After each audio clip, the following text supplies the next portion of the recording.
5. There were 6 large grey tents, and each one had a black letter on it: A, B, C, D, E, or F.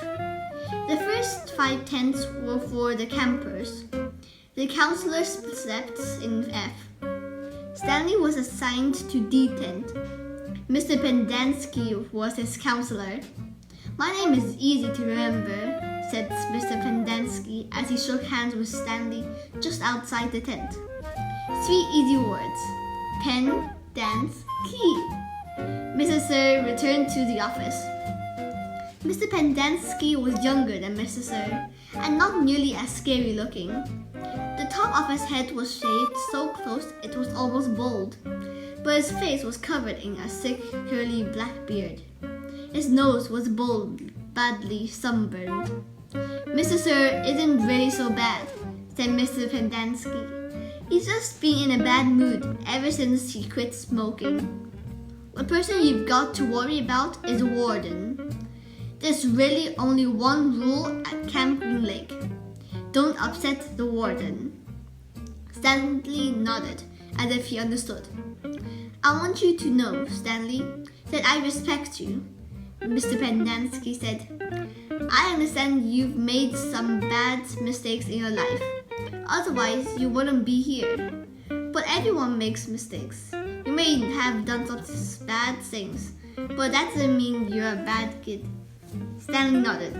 It seemed pointless to try and tell his counselor that he was innocent. He figured that everyone probably said that. He didn't want Mr. Pendanski to think he had a bad attitude. "I'm going to help you turn your life around," said his counselor, "but you're going to have to help too. Can I count on your help?" "Yes, sir," Stanley said. Mr. Pendanski said, "Good," and patted Stanley on the back. 2 boys, each carrying a shovel, were coming across the compound. Mr. Pendanski called to them, "Rex, Alan, I want you to come say hello to Stanley. He's the newest member of our team." The boys glanced wearily at Stanley. They were dripping with sweat, and their faces were so dirty that it took Stanley a moment to notice that one kid was white and the other black. "What happened to Barfbag?" asked the black kid. "Louis is still in the hospital," said Mr. Pendanski. "He won't be returning."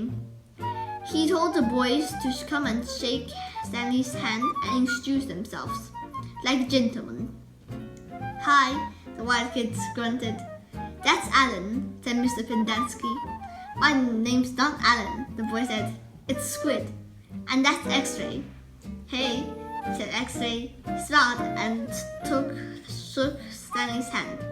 He wore glasses, but they were so dirty that Stanley wondered how he could see out of them. Mr. Pendanski told Alan to go to the rec hall and bring the other boys to meet Stanley. Then he led him inside the tent. There were 7 cots, each one less than 2 feet from the one next to it. "Which was Louis' cot?" Mr. Pendanski asked.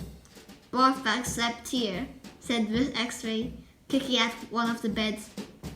"All right, Stanley, that'll be yours," said Mr. Pendanski. Stanley looked at the cot and nodded. He wasn't particularly thrilled about sleeping in the same cot that had been used by somebody named Barfbag. 7 crates were stacked in 2 piles at one side of the tent. The open end of the crates faced outward. Stanley put his backpack, change of clothes, and towel in what used to be Barfbag's crate. It was at the bottom of the stack that had 3 in it. Squid returned with 4 other boys. The first 3 were introduced by Mr. Pendanski as Rose, Theodore, and Ricky. They called themselves Magnet, Armpit, and Zigzag. "They all have nicknames," explained Mr. Pendanski. "However, I prefer to use the names their parents gave them, the names that socially will recognize them by.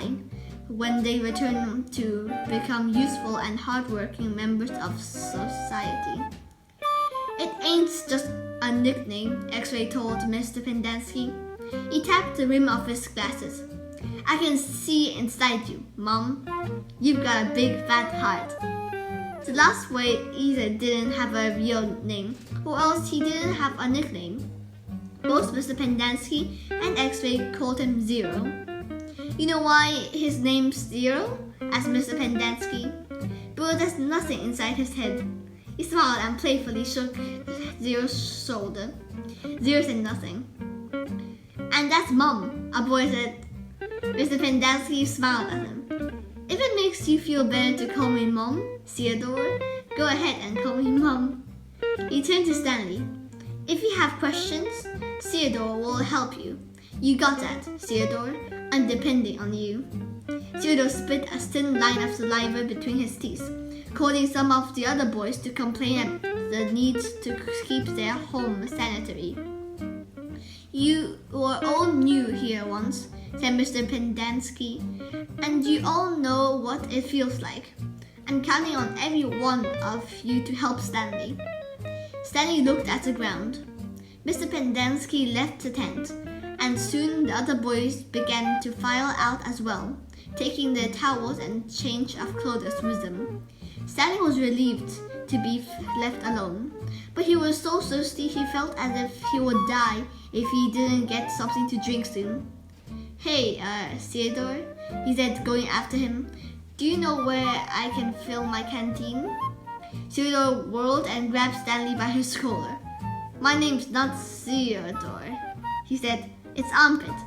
He threw Stanley to the ground. Stanley stared at him, terrified. There's a water spigot on the wall of the other shower stall. Stinks, Armpit, said Stanley. As he watched the boys turn and walk away, he couldn't for the life of him figure out why anyone would want to be called Armpit. In a way, it made him feel better about having to sleep in a cot that had been used by someone named Barfag. Maybe it was a term of respect.